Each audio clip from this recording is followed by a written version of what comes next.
You think, well, what sort of person would say that? And how am I reacting emotionally when I'm communicating in that manner? Is that making me feel stronger, weaker? Is it filling me with shame? Is it helping my confidence? Am I laying out a lie? Am I deceiving myself and other people? Am I adopting this personality at parties that is designed to impress and to amuse, and it comes across as nothing but self-centered narcissism?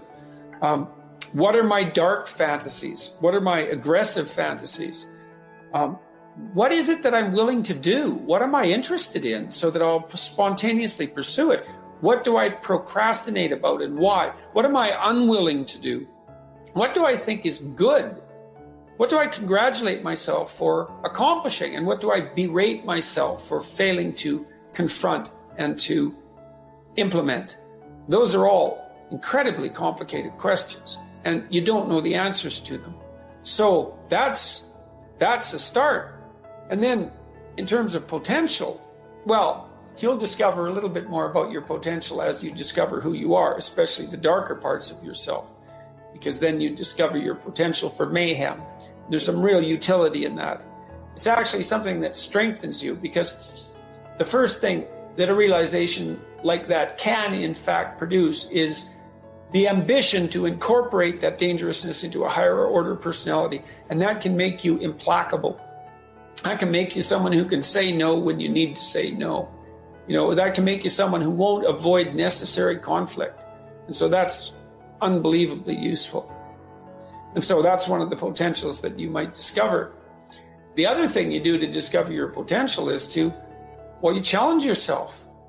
It's like Rule 4 in my book, 12 Rules for Life, is compare yourself to who you were yesterday and not to who someone else is today. And that's kind of a good way to start this. It's like, well, take a bit of a look at yourself and think about what's not so good that you could improve, that you should improve by your own standards, and that you would improve, and set yourself a little goal.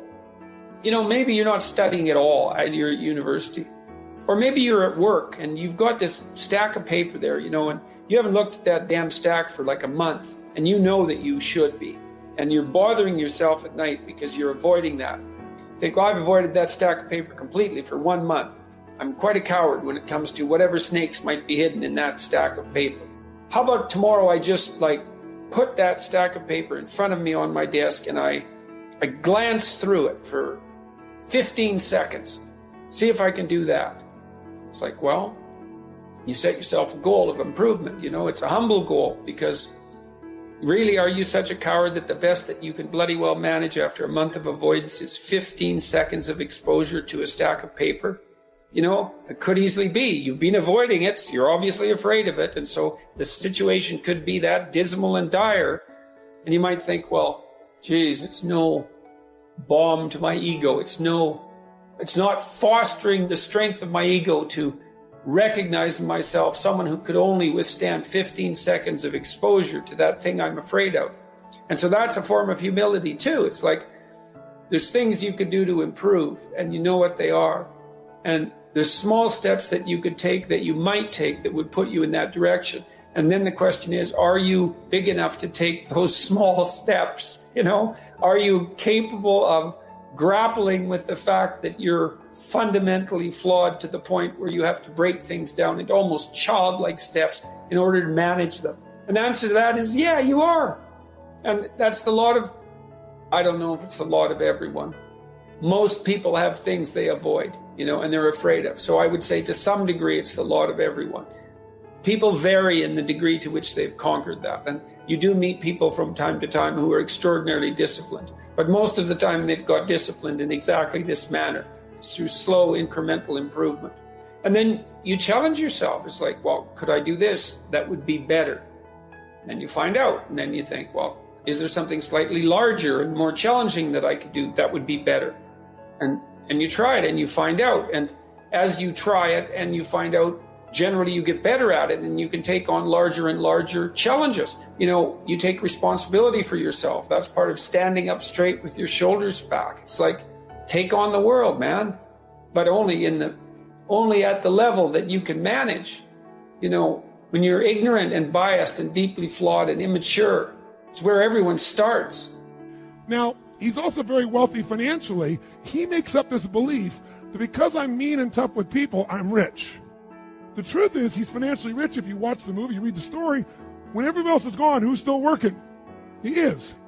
He's hardworking, he's thrifty, he's smart, he's intelligent, but he thinks he's rich because he's mean. So he doesn't want to lose being rich. He doesn't want to lose not being hurt. So he has a belief. Be mean to people and everything works out, even though he's miserable. Can we have beliefs that make no sense and yet still believe them? Yes or no? Sure, we just get wired. So I'm watching this guy. Now, the only way people change is if they associate either enough what? Pain, so they have to change, or they associate changing will equal enough what? And ideally, if you get both, you'll change. If you get, every moment I do this, the pain's getting more and more intense, there's a point where you must change. And if I change, I get all this pleasure, you're going to want to change. How many follow? But what equals pain and what equals pleasure is what you associate in your nervous system. So what happens is, the only way you create change is changing what you link pain and what you link pleasure to in your nervous system, not just in your head, in your gut. That's what controls you. Lots of times in your head, you know what you should do, but your gut takes over. Your fear, or your greed, or your desire, or your comfort, or whatever. Who knows what I'm talking about here? Say I. But watch this. How many of you used to have a favorite dessert, or a food, or a form of alcohol that you really, really, really loved? And then one night you had an experience like never before, where something happened, where this food or this drink or this alcohol that you love so much, it went down, but it kept coming back up at a level of intensity and with enough aroma and pain and association.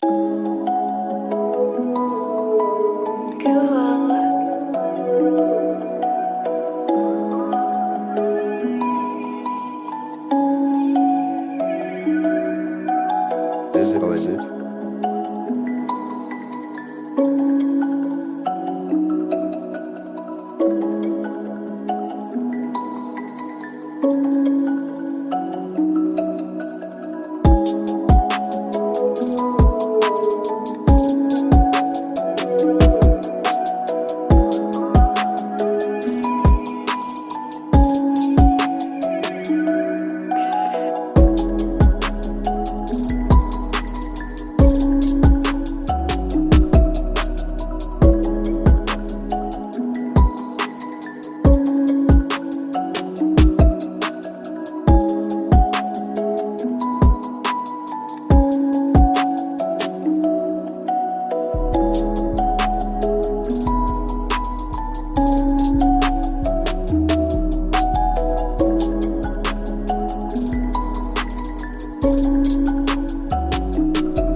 That to this day, it takes no willpower just to think of that alcohol or think of the smell of that food or look at it makes you appalled, makes you repelled.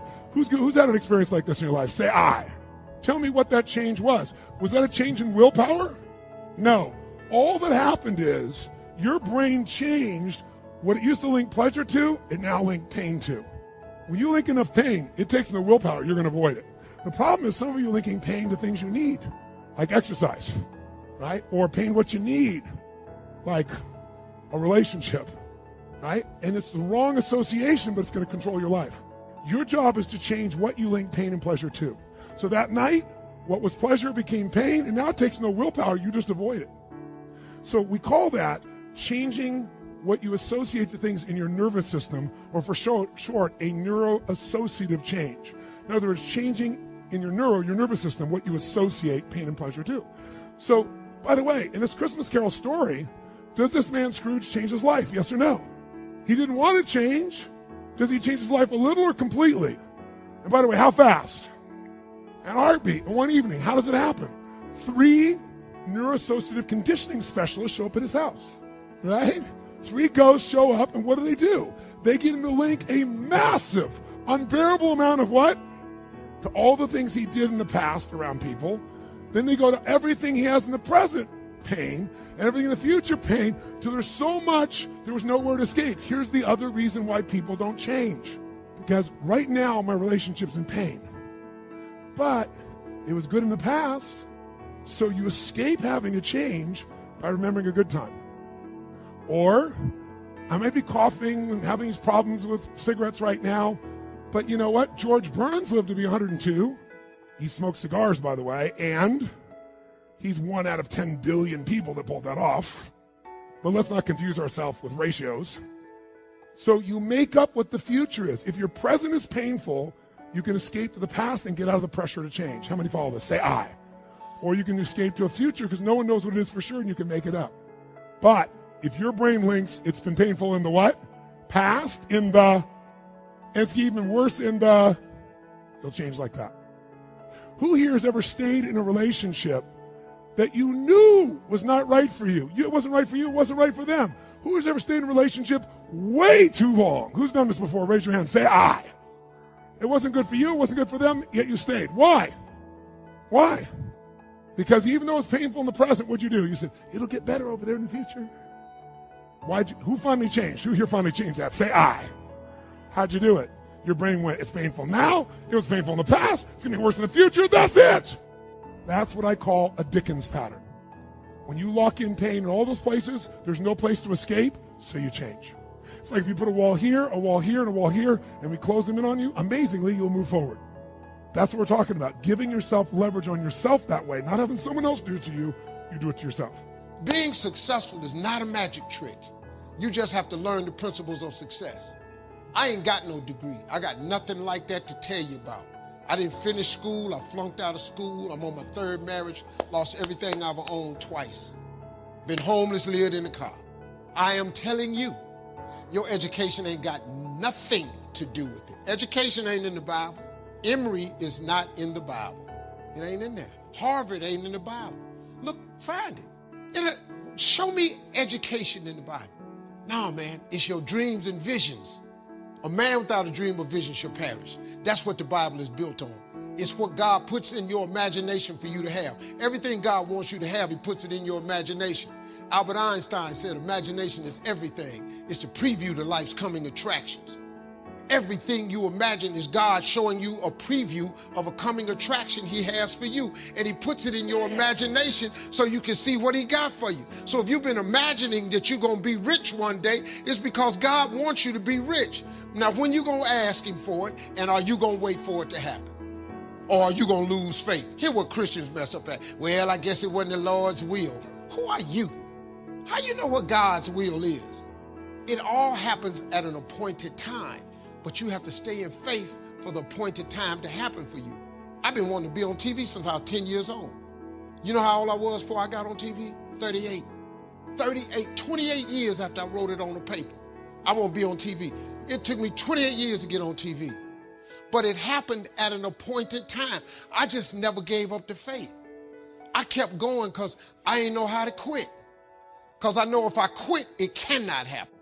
But if you stay with it, like this dude's story right here. If you stay with it, you have no idea what can happen for you.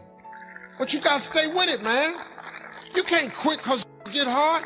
This dude done lost his legs. He's still funky with it. You can't quit because you got your leg. What you tripping for? You're punk.